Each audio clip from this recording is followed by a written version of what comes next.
Welcome to AI News of the Week in 20 minutes or less, and usually in under 10 minutes. I'm Jonathan Green, host of the Artificial Intelligence Podcast and author of the bestseller ChatGPT Profits, which just so happens to be the sponsor of today's video. You can get ChatGPT Profits absolutely free by clicking the link right below this video.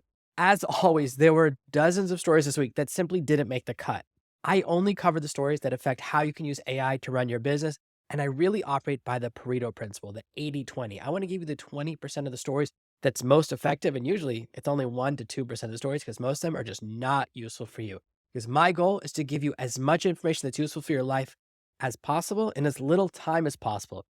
Let's get out of this intro and get right into the stories. Let's fire up that theme.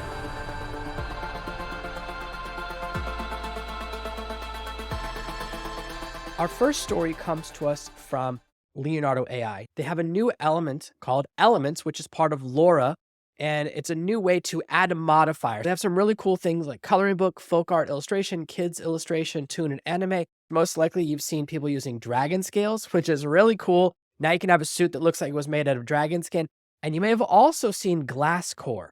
Now you're able to create images that have a real glass element. And some of these other ones like cute emotes. Leonardo is a pretty advanced tool. I don't cover it very often on this channel because it's really for power users who want to get just the absolute cutting edge of image generation.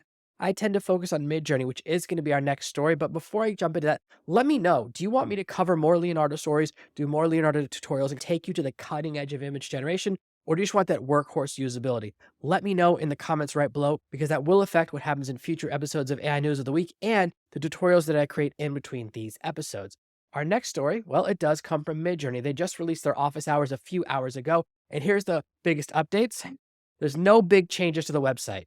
Still in alpha, you still need to have 1,000 image generations inside of Discord before you can start using the website. There are some very cool things happening with version 6 alpha. They were going to release something last Friday in the area of character reference.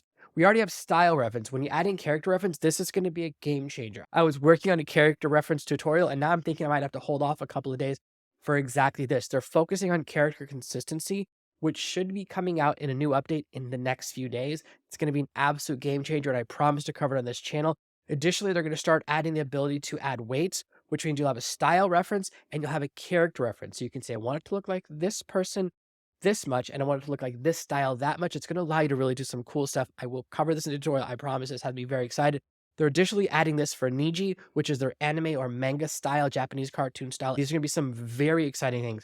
Right now, you won't be able to use external images to create your character references, but that's not a problem. I'm going to show you how to bypass this. I've already figured it out. They're trying to launch it this week, but there's no guarantee. Style reference is going to increase in accuracy. I already love it. I do cover style reference in the consistency video, which you can see right here.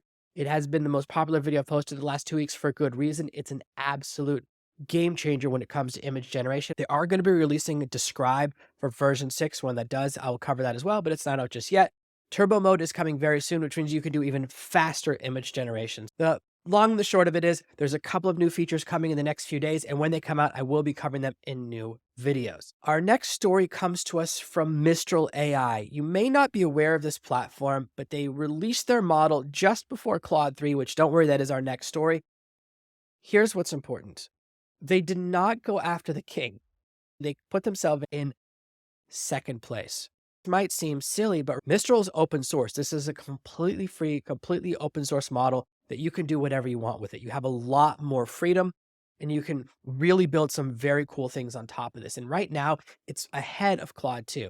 Now I'm going to compare this to Claude 3 in just a moment, but this is a very cool tool that I want on your radar because they're really doing some very cool things in the open source world. The way everyone builds their charts is a little bit tricky. You can see Mistral's at the top, but they're not the highest score. They did win in one category, Arc C. It's very complicated to know how important this is. All that matters is that an open source model is nipping at the heels of the paid models, and that's only a good thing for us as the end users. I encourage you to check out Mistral.ai. I do think they've dropped the ball by calling their AI LeChat.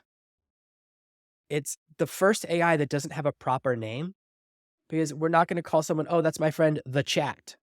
It's, I think, a mistake that they need to figure out. It's the same mistake Twitter made by calling their AI Grok. Bad names do cause a problem. This is why Google went and renamed Bard into something else, because Bard had such a bad reputation for not working. They're probably going to have to do another rebrand. Expect Google to rename their AI again for exactly the same reason. Keep Mistral on your radar because open source AIs have a very good chance of becoming the future.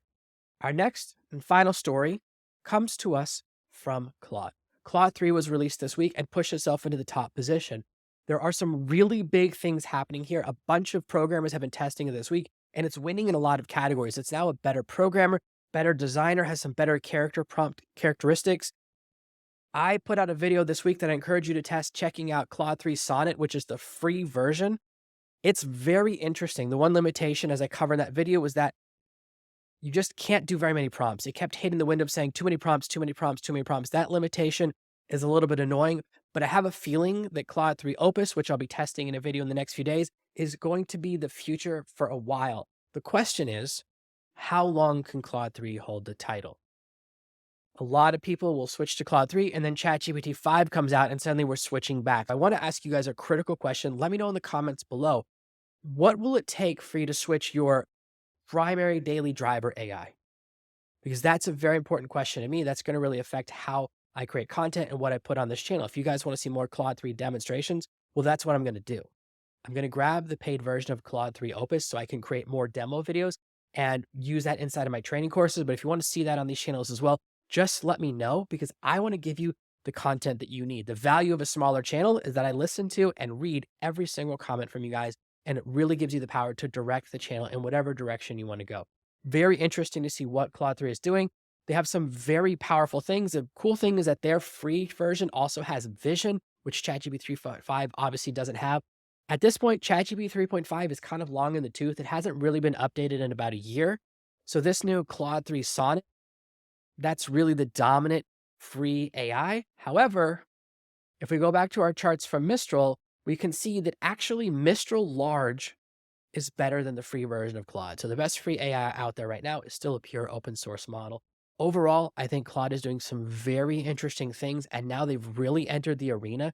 They might just take that crown from OpenAI. So this year is going to be very exciting. That's it. That's your AI news of the week from us here at Serve No Master. As always, give you only the information you need and none of the fluff. I'll be back next week with another episode with all the AI news you need in 20 minutes or less. And as always, I try to hit that 10-minute mark. Please subscribe, follow, hit the bell, whatever you need to get notified so that you can save time every single week. I read hundreds of stories, and this week I distilled them down to just 4 stories that you need in 20 minutes or less. This is Jonathan Green, as always, signing off, and I will see you in the next video.